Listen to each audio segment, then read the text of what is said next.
Hi there. Sorry I'm a little bit late. I just had to figure things out. Instagram has changed a little bit since I was last on. So I was just trying to find. Hello. Hi. Hi there. Welcome. Hello. I was just fiddling about with Instagram. It's changed a little bit since I was last doing a live. Just to confuse me. How are you all? You all okay? Give us a wave. Lots of people coming in. Nice to see you all. I wasn't sure. Hi. I wasn't sure how well it'd work today because obviously half-term holidays and you're all busy. Just apologise now if you hear any noises. The kids are outside playing loudly and obviously everybody's in the house, so apologies if there's any interruptions. Hopefully there won't be. Hello. Hi everybody coming in. Wow, there's quite a few today. That's nice to see. Good. Excellent. So how are you all doing? Ooh, somebody's from Turkey. Hello there. Nice of you to join. Thank you. Wow, there's quite a lot coming in. Brilliant. Okay, right then, let's crack on. So, as with all these sessions, it's all about creative chat and some challenges. This is my 9th session now, which I can't quite believe. Hello, hi, coming in. I can't quite believe it's 9 already. It's a bit mad. So we do these once a month now. We started them off once a week and now it's once a month. So I'm here every 4 weeks talking about something to do with creativity and setting new challenges and things like that. So first off, I have to give a shout out to Psychologist magazine, obviously. Their latest edition is out now, and if you want that delivered to your door, there's an offer in their bio, so have a look at that in their profile. It's got ruby wax on the front at the moment. I haven't read it all yet. I've flicked through, but I'm saving myself for a good reading session at some point. Hi from Cork, County Cork. Hello, nice to see you. Nice to see everybody coming in. Thank you. Thanks for joining. So, let me just explain for those who haven't been before. My name's Juliet and I'm from the Curious Creative Club, which is just me. Sounds like there's a whole team of us, but there really isn't. It's just me. But I set it up for my love of writing, art and photography to combine all those passions and projects into one place. So that's why I set it up, and that's how I got chatting to the lovely Susie Walker, who's editor of Psychologist magazine. And she interviewed me back in, I think it was either April or May actually, and we talked about how creativity was helping people to get through all what's going on in the world and lockdown and things like that. So that's how it all began, and we've been doing these sessions ever since, and hopefully people have been enjoying them and they've been sharing their work as well. So I set challenges on each of these, so that's kind of what I do each time we talk about certain things, and then I set you challenges to do and do over the next couple of weeks. So hopefully that'll work well today. Last time we talked about kind of getting our creative mojo back. I think it was after another fresh announcement from Boris, and we were all a little bit perplexed as to what was going on, and there was a lot of uncertainty, and so we talked about how to create a self-care list for yourself of things to dip into when we're all feeling a bit muddled as to what on earth's going on in the world. So that's what we did last time, and hopefully some of you might have had a go at that if any of you have joined from those sessions. And today I want to talk about mainly this current season. So in the UK we are in autumn. Obviously I'm not sure how that works out across some of the places you might be coming from.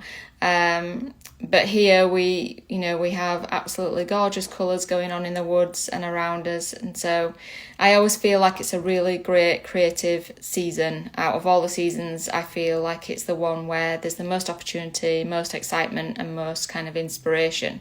So this last couple of days I've been going a bit of an autumn creativity spree. It's gone a bit mad. And so I thought I'd join that together with what I'm going to talk about today, and my last blog post was about that as well. So yes, I forgot to say at the beginning, I also blog weekly, so if you're ever wanting any inspiration or chat about creative mindset, you'll find that in there on my website, which is the Curious Creative Club. So yeah, I do that as well.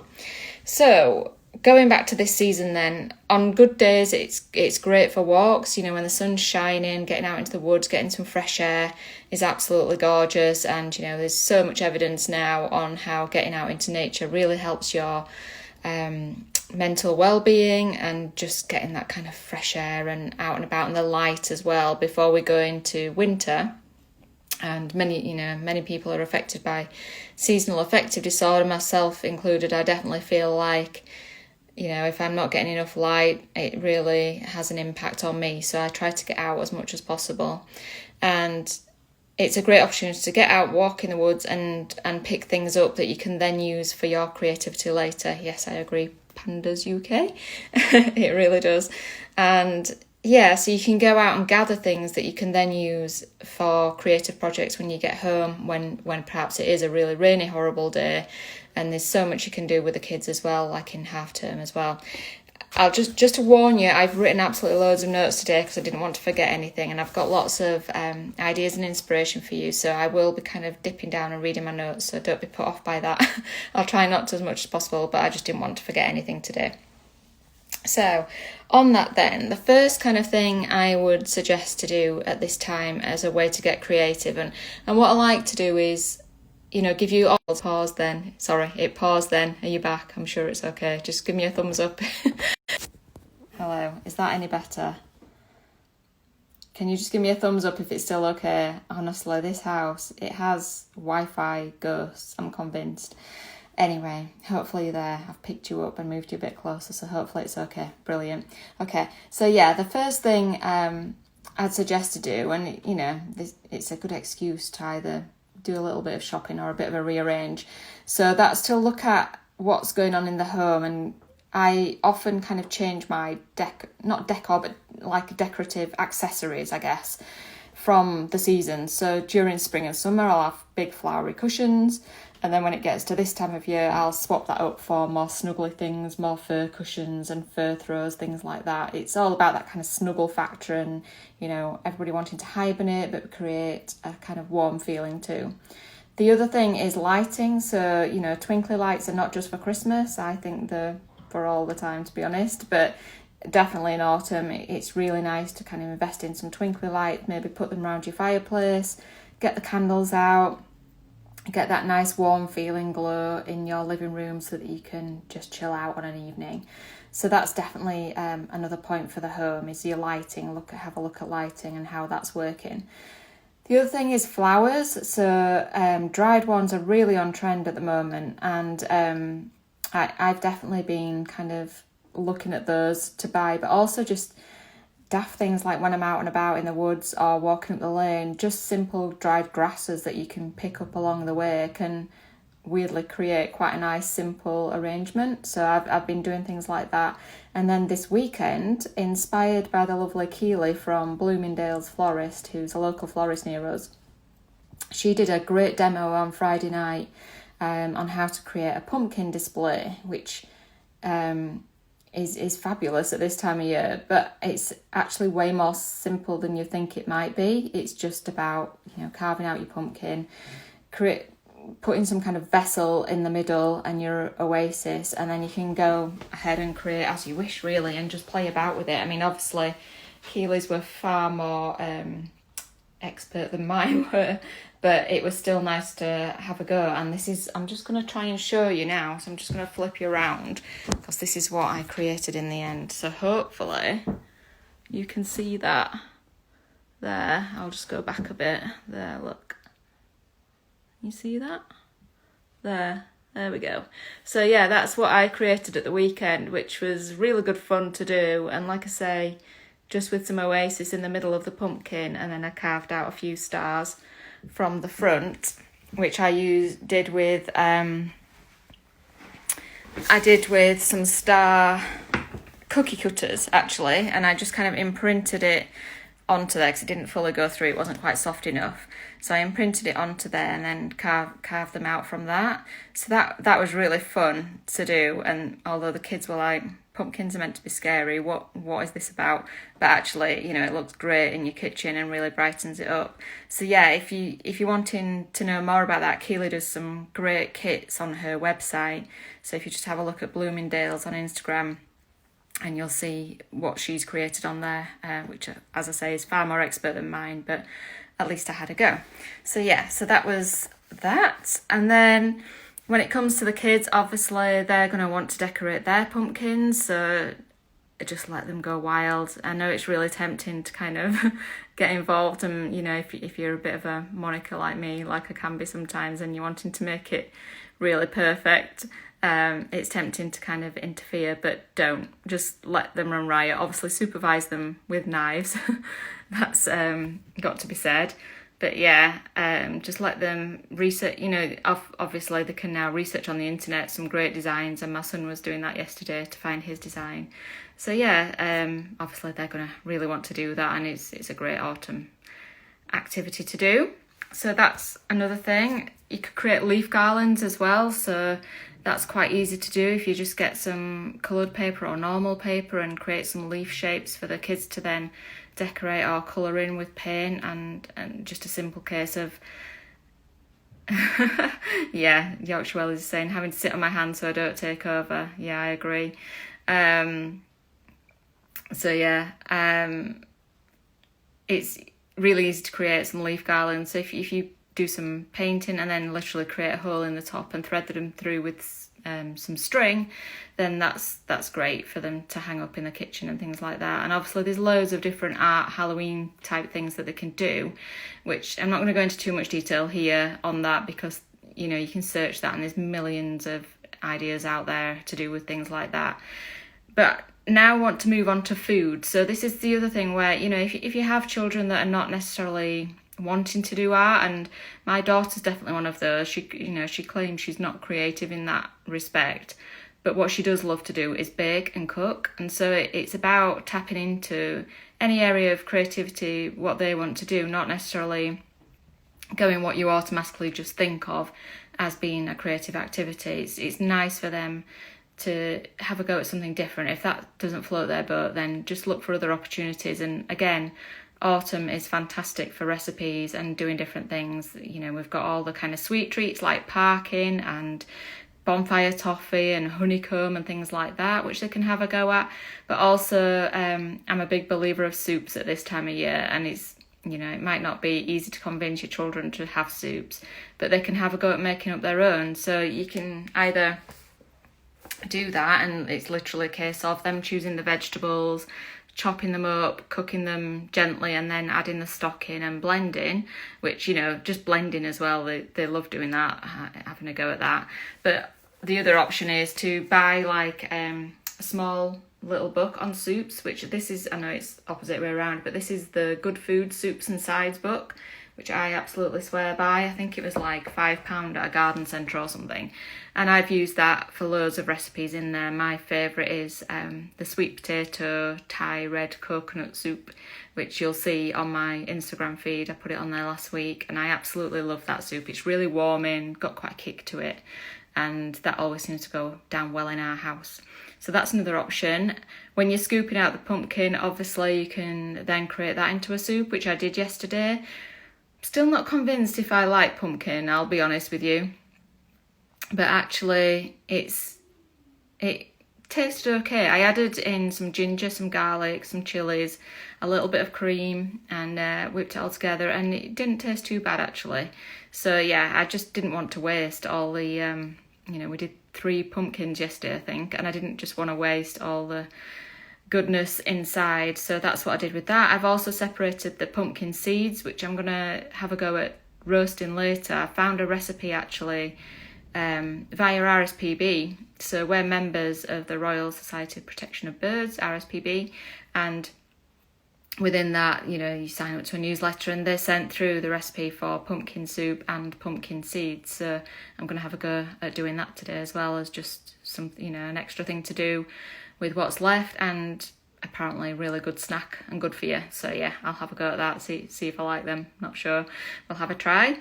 And the other thing is, obviously kids can make their own candy. This year's going to be a very different kind of Halloween. It's going to be quite strange, so why not get them to make their own candy? I know it's not quite the same as going on and knocking on doors, but at least if they can get involved in that way, I'm sure they'll be quite happy. My daughter's been making cookies and pancakes and all sorts, because she's one of the ones in isolation, even though she's, not necessarily near any of the children, but her whole bubble have been sent home. So we've been doing a lot of baking at the moment because she can't go anywhere, so she's pretty bored.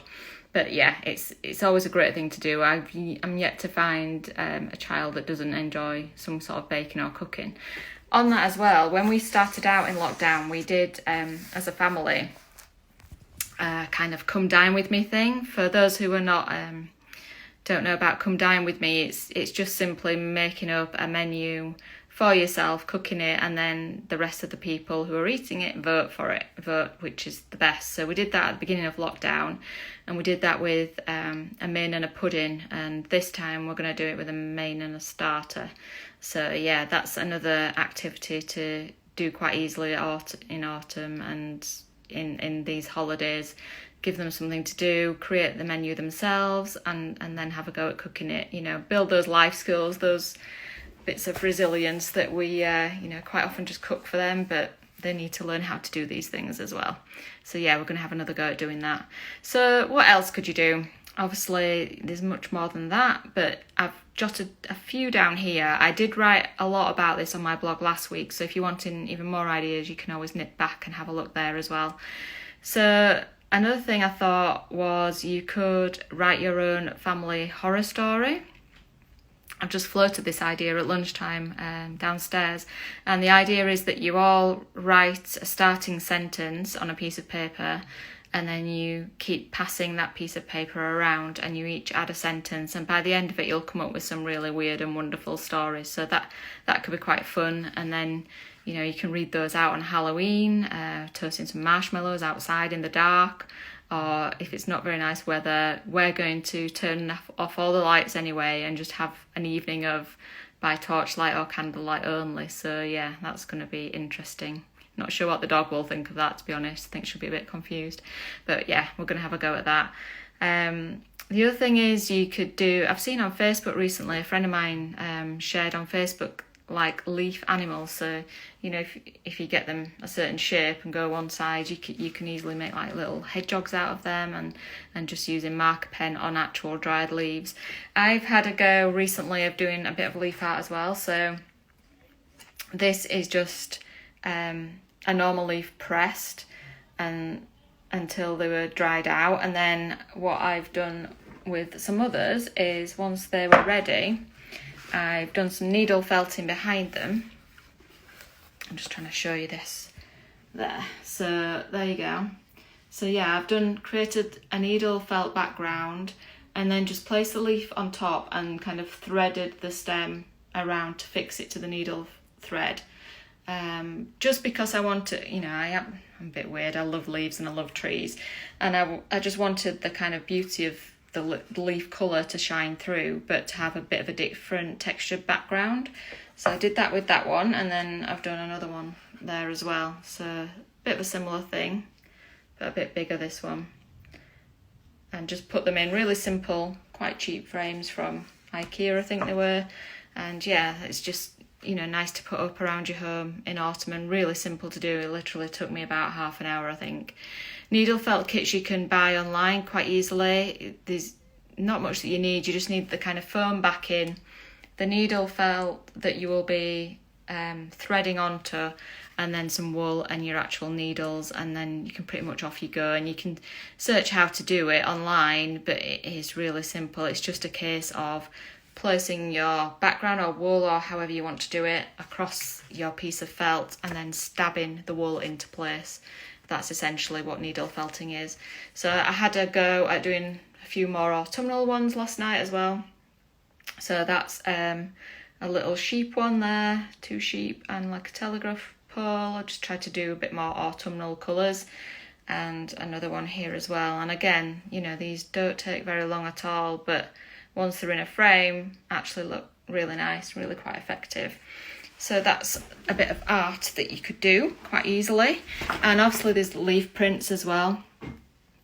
Yeah, as Yorkshire Willis says, needle felting is very therapeutic. It is. It's a great stress buster, stabbing those needles away. If you've had a bad day, I can definitely recommend doing that. So yeah, the other thing you could do is a kind of autumnal photography shoot. So we are pretty much stuck indoors, apart from like local country walks and things like that. There's not many places we can go right now in this country if you're in tier 2 or tier 3. And it's a great time to take advantage of all these beautiful colours with some gorgeous family photographs. So what I thought was you could easily go out as a family and assign one of the other family members to take in individual shots of another family member, which could be quite funny and quite interesting as to how they go about doing that. And then, do some group shots as well, and think about the kind of movement and mood you want to create. So, you'll have seen quite often there's children throwing leaves up in the air, which always looks great. Or you could take pictures of the kids hiding in dens, or if they've got wellies on, splashing in the river, things like that. So just try and think about different kind of action shots rather than the kind of staged shots all the time, and just try and get that feeling of autumn across, wrap up in colourful scarves and nice woolly hats and things like that. It always comes across really nice, things like that. So yeah, that's another one. And then once the kids are back at school, you can start thinking about other ways to engage your creativity, one of which might be to go on a course. So at the moment, the ones that are kind of COVID safe, you can still go along to. So that's things like art workshops, calligraphy. There's a lot of wreath making ones about, and it's quite a nice activity to do, especially if you are in one of those areas of increased lockdown where you're not getting much social interaction. But actually, if you're allowed to go to these kind of sessions, it's a way of just seeing some people and having a chat. Okay, they might not be your best mates, but it's still nice to actually just have that social involvement and doing something all together that you're all really interested in, and sharing skills and things like that. Hi to everybody. There's still some people coming in. Nice to see you. Thanks for coming in.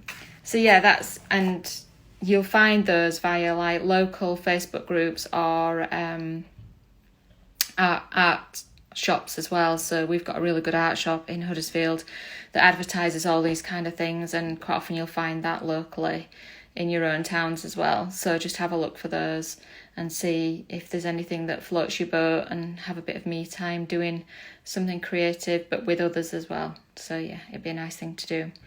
So that's just about it, I think, in terms of what the ideas I'm going to talk through today. Like I say, there's many more on the blog post that I did last week.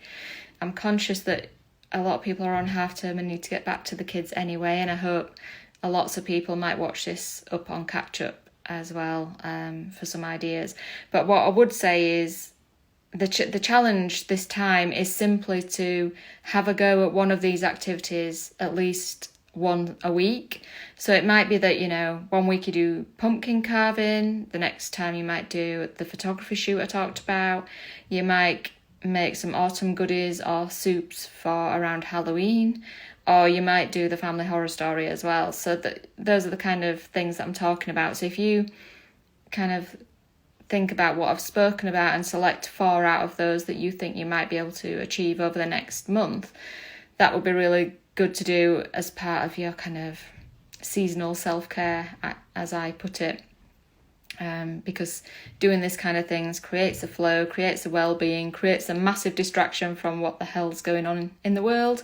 And it's a nice mindful activity to do, and you can be proud of what you've created. And then the next thing to do is, if you don't mind, is to share with either myself or psychologists. So you can share with psychologists via DMing them on their Instagram page or at their Facebook group. So that's Psychology's Connected Communities, I think it's called, page. Or you can DM me on the Curious Creative Club on Instagram, or on my Facebook page, the same name as well. And in the past, the lovely Ellen Tout from Psychologies has put people's work into the magazine. Not this current one, the last one, she did that. So that would be really great if we can still keep sending her lots of projects that people have been doing and having a go at, so that we can kind of spread the word about these sessions. But more importantly, that doing these creative activities is really, really good for you. That's what it's all about, and hopefully you'll realise that the more and more you do. So yeah, that's what it's all about. So thank you for joining. It's been a slightly quicker one this time once I finally got on.